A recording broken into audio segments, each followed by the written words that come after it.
Aku putra dari Gangga bersumpah.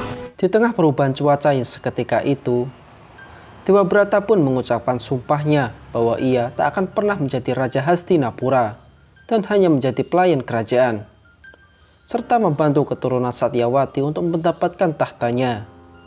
Aku tidak akan pernah menikah. Raja Santanu yang baru saja datang pun kaget dan berteriak atas sumpah yang teramat besar yang telah diucapkan Dewa Brata. Kemudian Raja Santanu mendekati Dewa Brata seraya berkata bahwa apa yang telah dilakukan oleh Dewa Brata telah membuat hatinya sedih, pengorbanan yang teramat besar. Namun segera dibalas Dewa Brata bahwa sumpah itu adalah bentuk pengabdiannya kepada ayahnya untuk terus menjaga tahta Hastinapura. Mendengar hal itu, Raja Santanu pun meminta Dewa Brata mengucapkan permohonannya.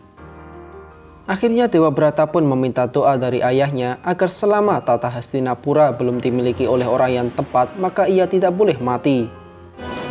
Aku akan mengabulkan permintaanmu, anakku. Dan segera Raja Santanu merestui permintaan itu, bahwa Dewa Brata mempunyai kehendak atas kematiannya sendiri. Dan sejak saat itu, ia akan dikenal dengan nama Bhisma. Dan akan menyebutmu sebagai Bhisma. Cerita berlanjut beberapa tahun kemudian di sebuah kerajaan bernama Pancala. Terlihat Raja Pancala saat itu, Raja Prisata, tengah berbicara kepada rakyatnya bahwa pasukannya telah berhasil menangkap Pangeran Mahkota Hastinapura, yakni Wicitawirya, anak dari Satyawati. Dengan cara inilah Prisata berkeyakinan bisa menaklukkan Hastinapura. Namun hal itu segera dibantah Wicitawirya bahwa saudara tirinya bernama Bhisma akan datang untuk menyelamatkannya. Mendengar hal itu, Raja Prisata semakin murka dan mengancam Wicitawirya. Namun segera dibalas dengan ludahan Wicitawirya ke muka Raja Prisata. Mendapat perlakuan seperti itu, sontak Raja Prisata memerintahkan prajurit untuk menarik tangan dan kaki Wicitawirya dengan tali. Di tengah jeritan kesakitan Wicitawirya, tiba-tiba saja dari belakang Raja Prisata melesat anak panah yang mengarah ke tali ikatan Wicitawirya. Dan itu adalah ulah Bhisma. Bhisma pun mendekati Raja Prisata dan berkata jika ia tidak ingin kerajaan Pancala terbakar seperti Alengka, maka ia harus melepaskan Wicitawirya. Namun perkataan itu diabaikan Raja Prisata dan langsung memerintahkan pasukan untuk menyerang Bhisma. Dan terjadilah baku hantam antara pasukan Hastinapura dengan Pancala. Di saat Bhisma mencoba menyelamatkan Wicitawirya, segera Raja Prisata mencabut pedangnya dan menyerang Bhisma. Namun segera berhasil ditangkis Bhisma dan menjatuhkannya. Tak terima akan hal itu, Raja Prisata pun bersumpah bahwa suatu hari nanti akan lahir seorang anak yang akan menjadi penyebab kematian Bhisma.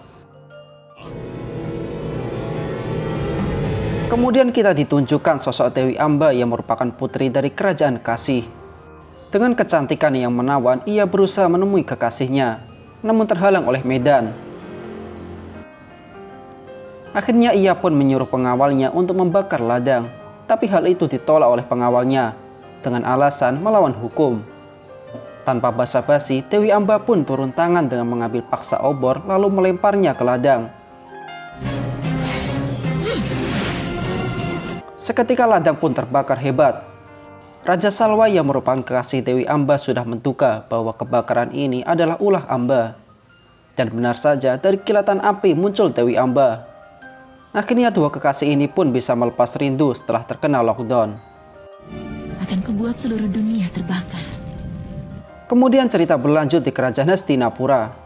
Terlihat Bhisma tengah menghukum Wicitawirya atas kebiasaannya selama ini, yaitu suka mabuk, berjudi, serta tak pernah mau belajar tata cara perang ataupun ilmu pengetahuan yang telah diajarkan oleh Bhisma.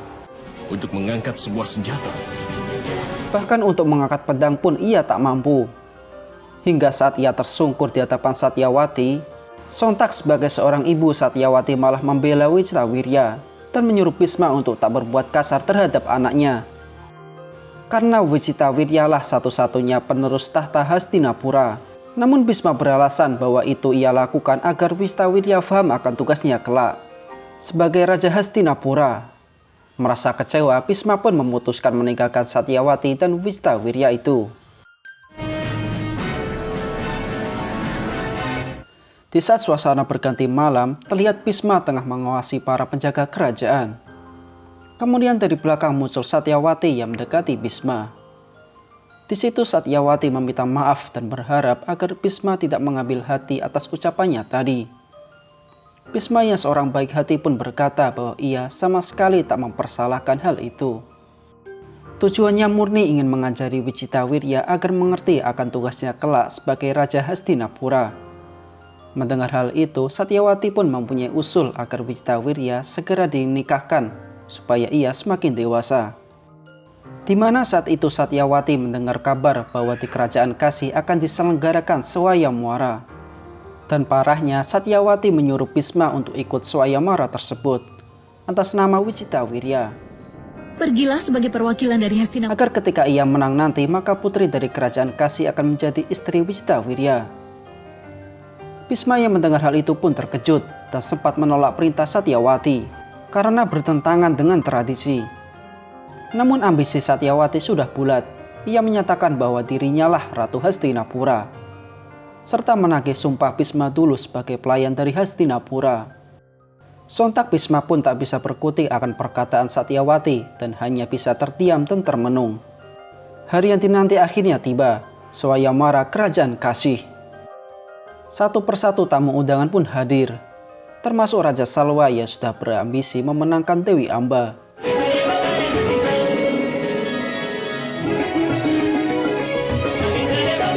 Di tempat terpisah terlihat Dewi Amba dan kedua saudarinya yaitu Ambika dan Ambalika tengah mempersiapkan diri. Di situ Ambika berkata bahwa Amba beruntung karena telah menentukan pilihannya sebelum swayamwara, yaitu Raja Salwa.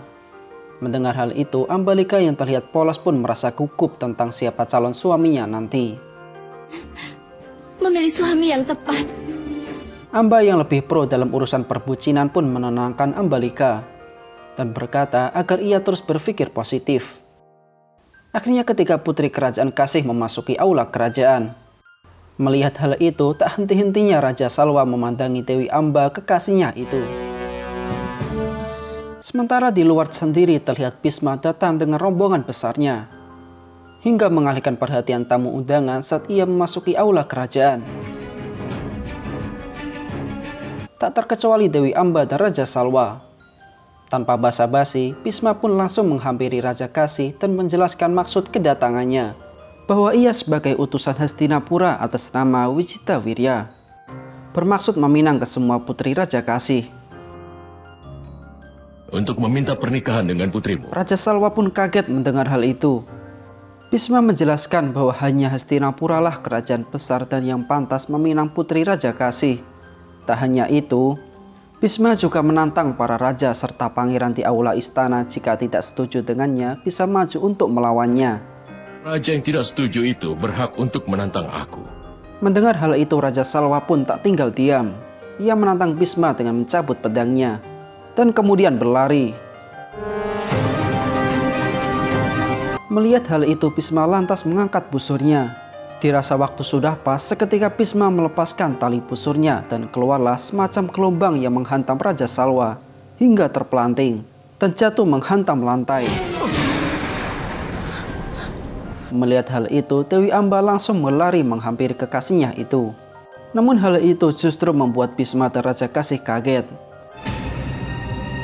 Raja Salwa! Raja Salwa! Tak kuasa menahan amarah, Dewi Amba lantas menyalahkan Bisma atas tindakannya tadi. Ia berkata bahwa dirinya telah memilih Raja Salwa sebagai suaminya sebelum swayamwara. Wah, sebagai suamiku dalam hatiku. Mendengar hal itu, Bisma pun melayangkan protes kepada Raja Kasih bahwa dirinya merasa sudah tertipu dengan swayamwara tersebut karena Dewi Amba telah memilih suaminya terlebih dulu. Hal itu pun kemudian memancing tamu undangan lainnya ikut protes kepada Raja Kasih dan berkata Dewi Amba harus ikut ke Hastinapura. Kemudian Bisma menyuruh Raja Kasih untuk menanyai kedua putrinya yang lain, apakah mereka berdua juga sudah memilih calon suaminya terlebih dahulu. Tanyalah pula putrimu yang lain. Ambika dan Ambalika pun menjawab belum. Maka dengan hal itu, Bhisma berkata bahwa kedua putri Raja Kasih bisa ikut dirinya ke Hastinapura untuk menjadi ratu. Sedangkan untuk Dewi Amba, Bhisma memberi pembebasan bahwa Dewi Amba bisa menikah dengan Raja Salwa dan akan memberkati pernikahan mereka berdua. Dan berjanji. Kemudian cerita berlanjut di kerajaan Hastinapura. Terlihat tengah berlangsung acara pernikahan Wicitawirya dengan Ambika dan Ambalika. Namun saat pendeta meminta mempelai wanita untuk hadir, tiba-tiba saja terdengar suara Dewi Amba yang muncul di antara para rakyat Hastinapura. Dengan wajah penuh kesedihan serta amarah, Dewi Amba mendekati Satyawati dan Bhisma. Di situ ia berkata bahwa Raja Salwa telah menolak untuk menikahinya, karena menganggap Dewi Amba adalah sebuah barang yang telah dimenangkan. Telah memenangkanku. Mendengar hal itu, Bhisma pun menawarkan diri kepada Dewi Amba untuk menemaninya menemui Raja Salwa, agar mereka berdua bisa menikah. Namun hal itu segera ditolak oleh Dewi Amba. Seraya berkata bahwa Bhisma harus bertanggung jawab dengan semua ini, yaitu dengan menikahi dirinya. Sontak ucapan ini pun membuat seisi istana terkejut, baik Satyawati serta Bhisma sendiri. Dan cerita pun berlanjut di episode berikutnya. Bye-bye.